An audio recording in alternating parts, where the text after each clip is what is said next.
going to show you how to make your own alphabet stencils using your Brother Scan and Cut. This is going up to open up a world of possibilities for you with your scrapbooking and journaling. That's awesome.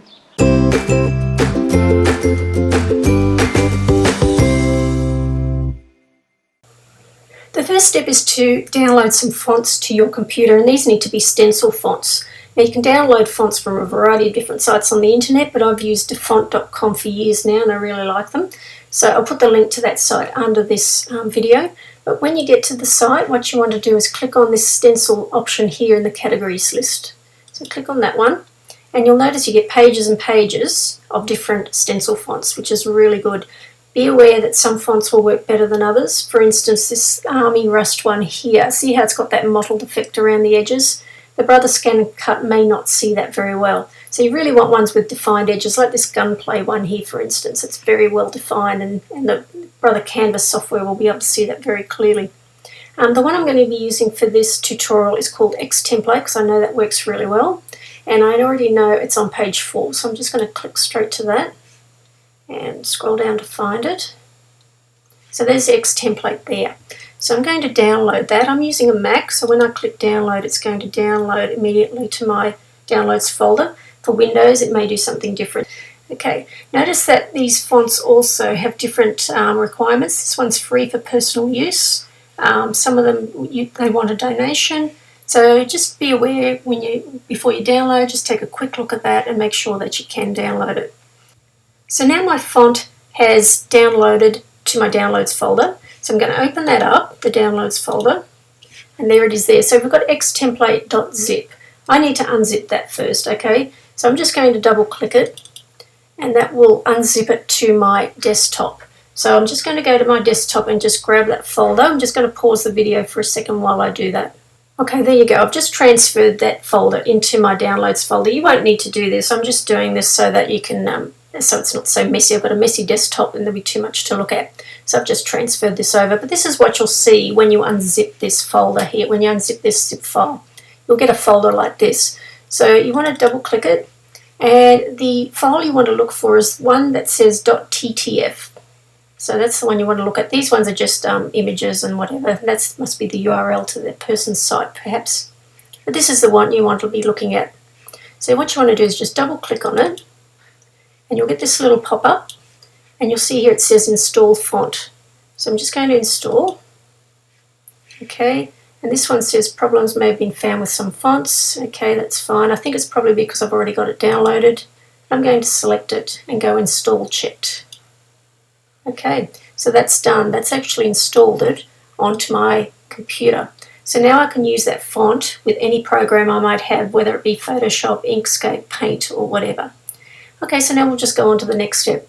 Okay, once you have your font installed, now you want to just open up a Paint program of some sort. I'm using Inkscape here because I know a lot of crafty people use that program. You can also use Photoshop, I know, because that has worked.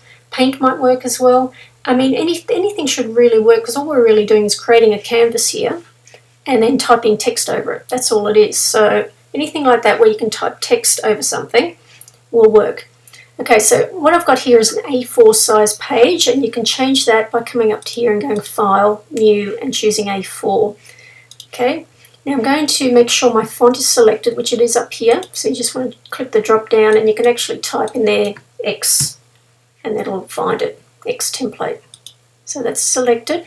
722 is the size I want for this particular font, that's fine. And I want to come down here and make sure this text is selected here. And I'll come over to my canvas here, and then I'm going to start typing. So I just click on there and then start typing. So I'm going A, space B, space C, space D, space E, and I think F. Alright, now I'm going to come down to the next line here and go G, H, I, J, K, and I might even do L, and then N, Q, R, S, T, U, V, W, X, Y, Z. Alright, now what I might do also is go View, just trying to find the grid.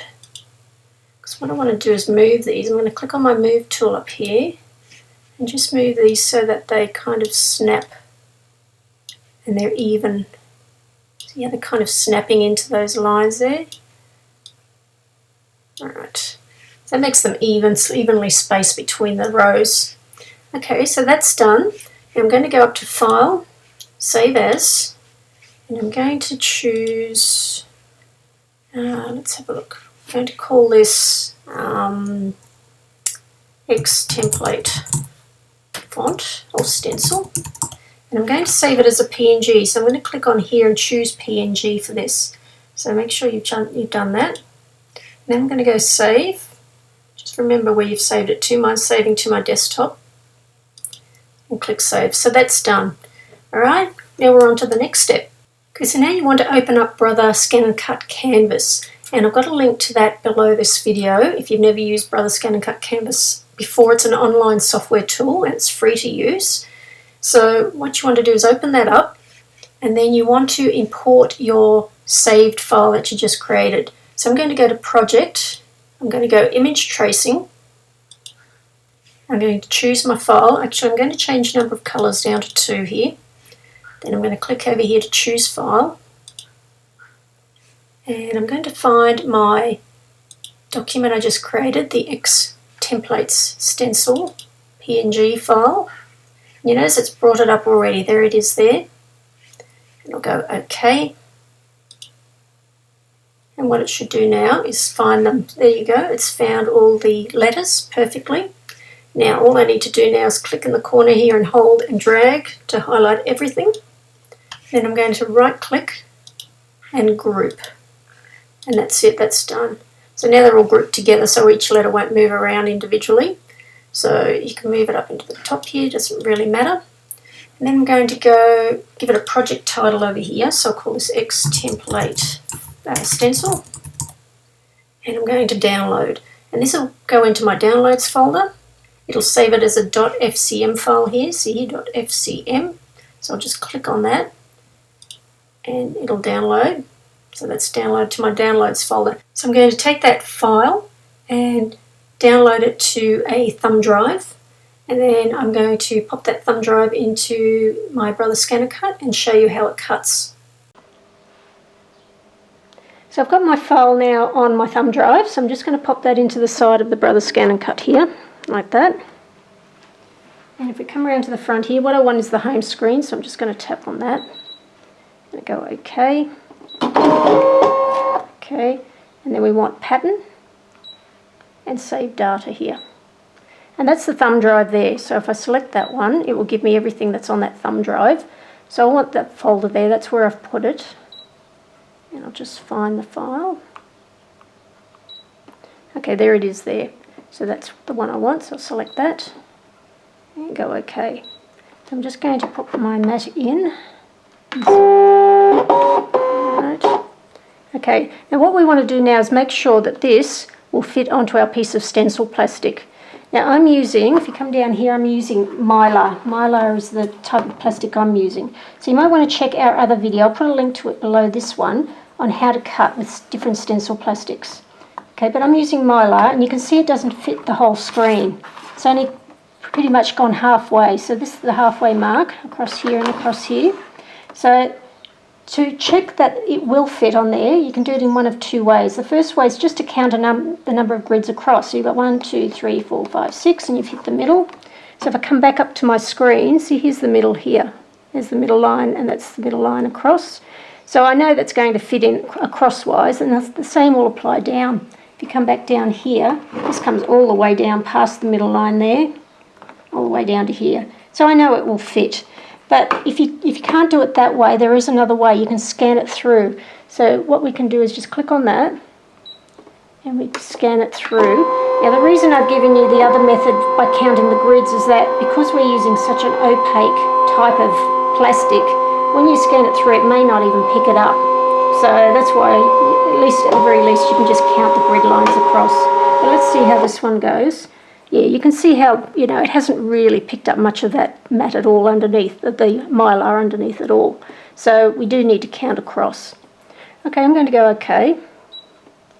And there it is there. I know it fits. So I'm going to go Cut. Now you can change the size of this too. If you want those letters bigger, you can just change the size of that, and I'll quickly show you how to do that. come back and you can click up here and you click here and there we go. Alright, and you can change the size to whatever you like in there. So I'll just go out of that because I'm okay.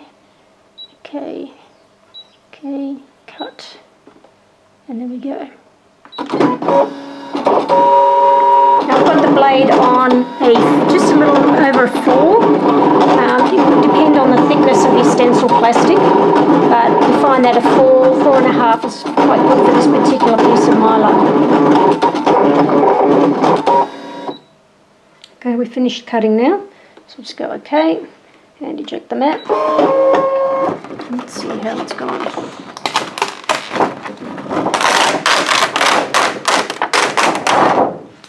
Look at that. Is that awesome or what? There's a little bit left on that one. Just pull it off. Look at that.